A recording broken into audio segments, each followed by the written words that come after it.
Bugün size bir kitap tanıtacağım. Ama bildiğiniz, alışık olduğunuz türde bir kitap değil. Bu kitabı dünya üzerinde kimse okuyamıyor.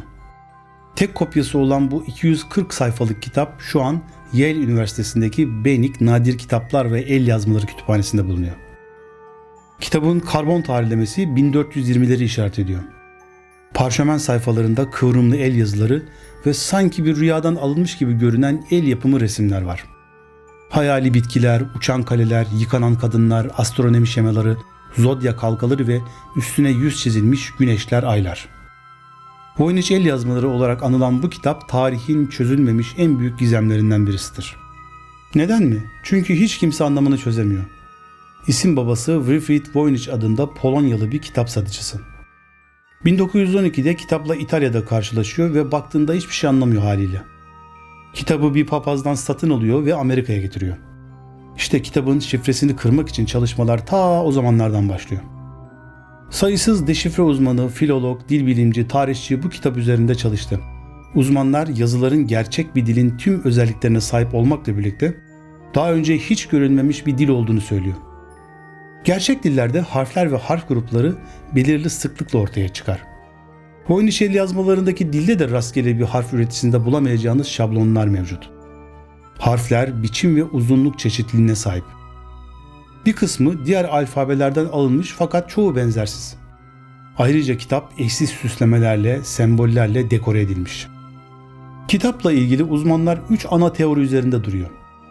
İlk teoride içeriğini ve anlamını saklamak için kitabın şifreli bir dili yazıldığı söyleniyor. Yani 15. yüzyıldan bahsediyoruz, Orta Çağ'dan. Astronomi, simyacılık vesaire. Bunlar adamı kellesinden eder. Gerçi o dönemlerde Leonardo da Vinci'de de gördüğümüz gibi şifreli bir dil kullanımı yaygın bir şey aslında.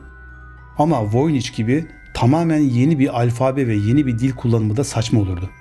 Çünkü mevcut dillerdeki ufak değişikliklerle zaten işleri görebiliyorlardı. İkinci teoride ise saçma sapan bir şeyler karalayarak birilerini kandırmak ve para kazanmak amacıyla yazılmış bir ortaçağ düzenbazın işi olduğu, hatta bunun Voynich'in kendisi olduğu söyleniyor. Ama bu amaç için bile kitap inanılmaz detaylı yazılmış durumda. Harcanan efor, kullanılan teknikler, çizimler. Gerçekten bu kadar emek harcamış olabilir mi bir sahtekar? Üçüncü teoride ise el yazmasının aslında gerçek bir dil olduğu fakat bilinmeyen bir alfabeyle yazıldığı söyleniyor. Belki de sağlık ve astronomi alanında çok ilerlemiş olan bir kültürü yaşatmak istediler ama kendileriyle birlikte mezara götürdüler tüm bu bilgileri. Belki de bu ortaçağ bilginleri konuşulan fakat kağıda dökülmemiş bir dil için alfabe oluşturmayı deniyorlardı. Bu durumda Voynich el yazması Paskalya adasında icat edilen ve kültürlerinin çökmesiyle birlikte okunmaz hale gelen Rongo-Rongo alfabesine benziyor olabilir. Her neyse, sonuç olarak Voynich el yazmasını hiç kimse okuyamıyor olsa da insanlar tahminde bulunmaktan vazgeçer mi hiç? Bazıları el yazmasının 13. yüzyıl filozofu ve dil bilgisinin evrensel kanunlarını anlamaya çalışan Roger Bacon tarafından yazıldığına ya da 16. yüzyılda simya ve kehanetlerle uğraşan Elizabeth dönemi sufisi John Dee tarafından yazıldığına ve hatta durun bizim komple teorisyenleri kitabın bir İtalyan Cadılar Meclisi tarafından, hatta Marslılar tarafından yazıldığına inananlar bile var. Uzaylılar, en sevdiğim. Zaten bir şeyin ne olduğunu bilmiyorsanız kesin uzaylılar yapmıştır. Ama bilirsiniz, ben realist birisiyim. Bana göre değil komplo teorilerim. Mutlaka bir açıklaması vardır. O halde gelin bir bakalım kitabın içeriğine, belki komplo olmayan teoriler geliştirebiliriz. Araştırmacılar kitabı 6 kategoriye ayırmış. Birinci bölümde bitkiler var. Yaklaşık 113 ayrı bitkinin çizimi var kitapta. Ama işin ilginç tarafı bu 113 bitkinin hiçbiri tanıdık değil.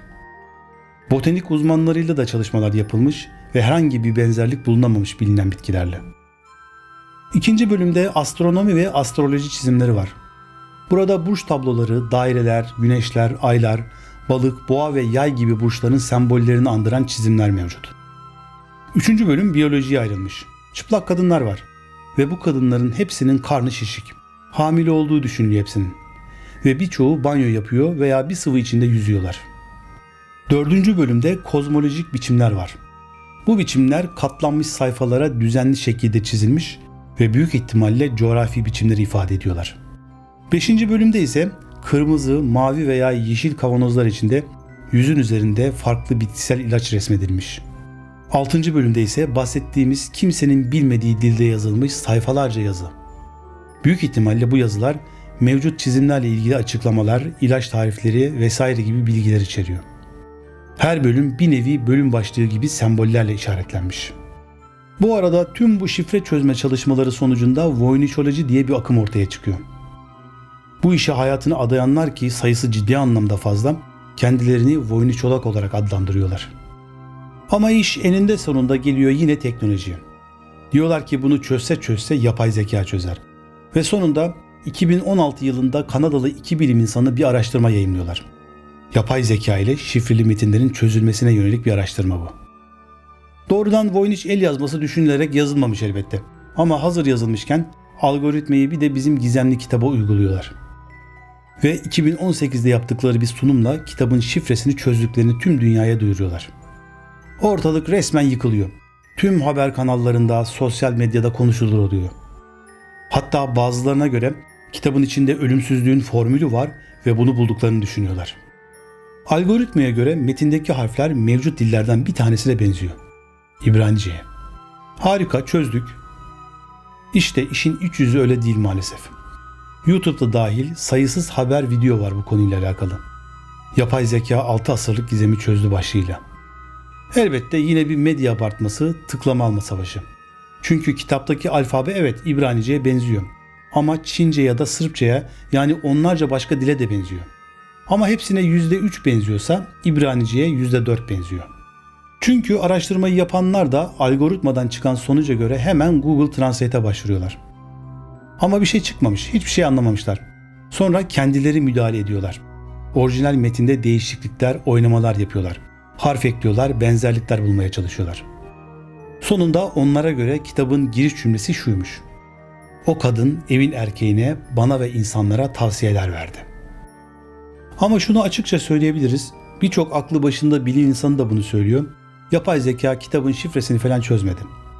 Bu keşif yapılalı uzunca bir süre oldu ve sayısız İbranice uzmanı da kitaptan bir şey anlamış değil. Yani kitap İbranice falan da değil net olarak. Zaten Google Translate ile orijinal metinde oynamalarla bu çalışmanın ne kadar bilimsel olduğu da tartışılır.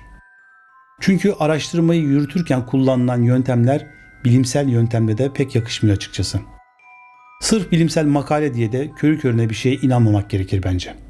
Sonuç olarak 600 yıllık gizem henüz çözülmedi. Yakın zamanda da çözüleceğe benzemiyor. Artık içinde ölümsüzlüğün formülü mü var yoksa uzaylılardan bize mesaj mı var bilmiyorum. Sizce eğer kodunu kırabilsek ne bulurduk? Bir 15. yüzyıl ressamının hayali günlüğünü mü? Bir takım saçmalıklar mı? Yoksa unutulmuş bir kültürün kaybolan bilgilerini mi? Ne dersiniz?